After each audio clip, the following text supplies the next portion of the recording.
on vaikka silleen, että kun salataan sana hei, salata tää vaikka 8, niin meinaa, että me silloin siirretään tätä kiekkoa 1, 2. Eli nyt H:sta, joka on Puola, niin se muuttuu P:ksi. E, joka on Puola, niin muuttuu M:ksi. Ja I, joka on tossa, muuttuu Juus. Jolloin te lähette kaverillinen viestin 8 PMU.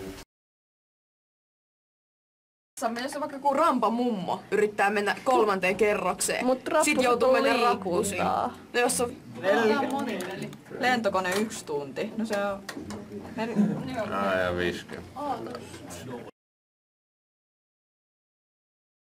sähkö ja lämpö. Ja näitä tuotetaan suuressa mittakaavassa molempia voimalaitoksissa. Pienessä mittakaavassa sähköä tuotetaan ja lämpöä tuotetaan myös. Eli kotitaloudet voi tuottaa esimerkiksi aurinkopaneeleilla itsellään sähköä tai pienellä tuulimyllyllä.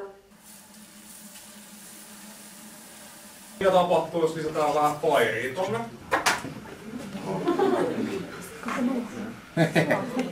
Ei se sulla. Pudotetaan se sinne.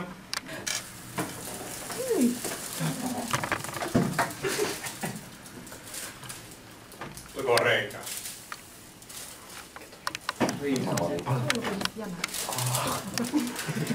Ei tuu reikää. Tää ei nyt soi. Mitä? Eli nyt on tää mandariini.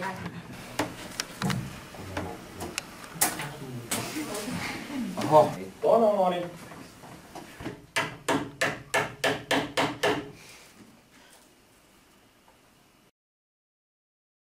Jos me saatais tää elektroninen siirtyminen tapahtumaan ei suoraan metallilta metallille, vaan jonkun johtimen kautta, niin siinä meillä on sähkövirtaa. Elektroninen liikettä johdinta pitkin. Sitten me saatais vaikka lamppu syttymään sille. Ja sen päälle tuli te ette meinaa päästä kotiin ja alkaa vähän itkettää, niin ei huolta, jos teillä on mandariinia siellä. Näettekö punaisen valon tuolla ledissä? Ihan, se on ehkä aika heikko, mä näen sen tässä vaiheessa. Joo. Niin tässä ei ole tosiaan mitään muuta kuin kuparinauloja kiinni mandariinissa. Kuparinaula on se positiivinen napa tälle paristolle. Pistän paristo. Vähän niin kuin teillä on kännykässä. Niin